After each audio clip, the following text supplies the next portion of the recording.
Kelly, as the father of 3 girls, this is some advice that I was given years ago by a friend of mine who said, Bill, these 3 words you need to learn. Tell me more. And that's the subject of this week's Short Attention Span webinar. And it's really funny because the girls will come to me, and my daughters are now, let's see, by the time this plays, Katie will be 24. So they're 18, 20, and 24. And they come to me sometimes with a problem that they don't want me to solve. Mm-hmm. They just want to complain about it. So, okay, I've learned to say, tell me more. With all the every man should learn that lesson, Bill. It's a gift. It's a real gift you've got there. I'm a solver. I solve it. I move on, and then the woman in my life gets all mad at me, like, "What's your problem?" Yeah, that's a Mars Venus thing, though. Oh, we just want to be heard, and you just want to solve problems. And no question. Therein is the paradox of our lives. No question. We don't do it very well as salespeople. We don't do it very well. And there's certain circumstances, that we really want to be a good listener. One of them is rapport building. Rapport building, Kelly. We just met. We're in a situation where we're face to face. We're over the phone. And I want to do the Dale Carnegie thing, right? Mm-hmm. Which is I can get what I want when I figure out what you want, and I need to understand who you are. But the tendency here is, if I ask you a question in a natural conversation, I'm going to one-up you. Yeah. Or I'm going to me too you. Mm-hmm. And instead, what should I do? You should say, that's so interesting. Tell me more about that. I just met a woman at a conference who told me that, the most important thing to her about dealing with a vendor is someone who's willing to listen. Yeah. And she said, and I don't care if it's that I want to complain about my youngest daughter for 20 minutes. And I think that, again, universally, we have to understand that our ability to listen to other people is a great gift to them. Yeah. So, we talked about this a couple weeks ago. It's not that, maybe sometimes we can't afford to spend 35 minutes being a therapist to a perfect stranger. But again, we really do have to put the time in to be good listeners and try to understand more about these people as people. But why is it that the ones that want to talk about their niece for 35 minutes are the ones that are buying $500 worth of memo pads or something, not the 50 grand ones? Yeah, but that's true. Next up, your opportunity to penetrate the account requires good listening.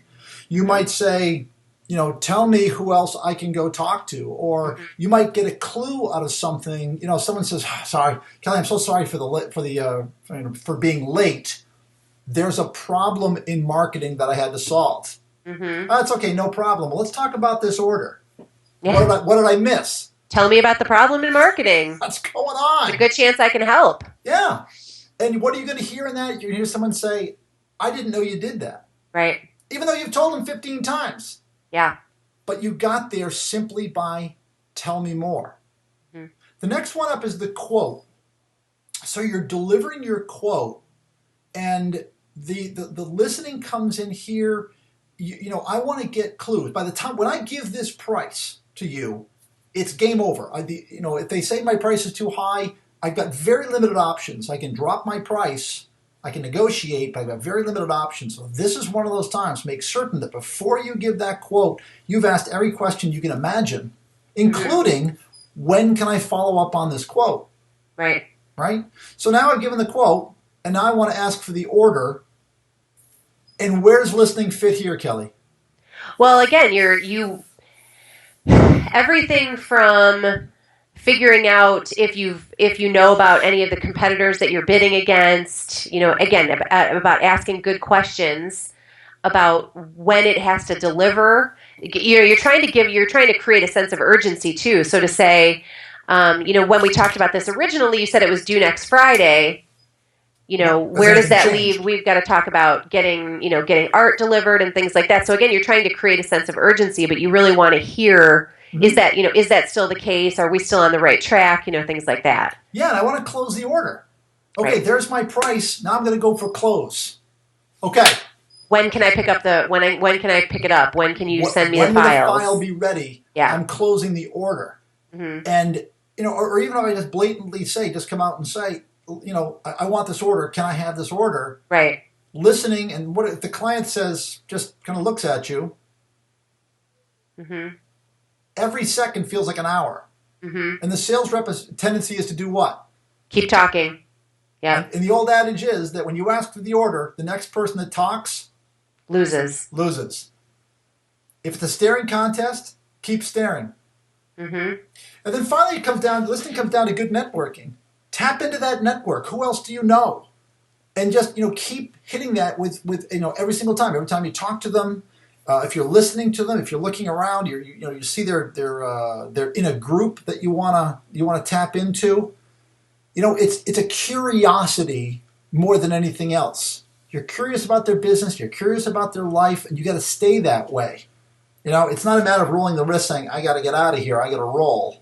You're missing things. Take a step back. The other thing is to make certain that you are a good listener physically. Mm-hmm. All right. So if I ask you a question and I'm looking like this and I'm this is not being a good listener. You want to listen. Your eyes, your ears, your body, leaning forward, good body language. The other side of this is you want them to feel heard. Mm-hmm. Okay. Especially I can think of one other situation here, Kelly, which is what if there's a problem with the order? Mm-hmm. And they're furious, even if it's not your fault. The important part is the client is heard. Right. You can agree to disagree, but do you feel as though I heard what you said? Mm-hmm. That's important. It is. Because if you're missing the customer, then there's the divorce that you talked about last week.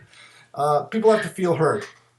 So, and by the way, women do it better than men. Agree, disagree? I like to think so, for sure. I think so too. I think so too. I mean, having coached both, women do a much better job of listening than men. So anyway, sorry about that, guys. It's my experience. All right, Kelly, well done today. Thanks for your help with this week's short attention span webinar. Thanks, Phil. And we'll talk to you next week, everybody. And we'll be wearing different clothing.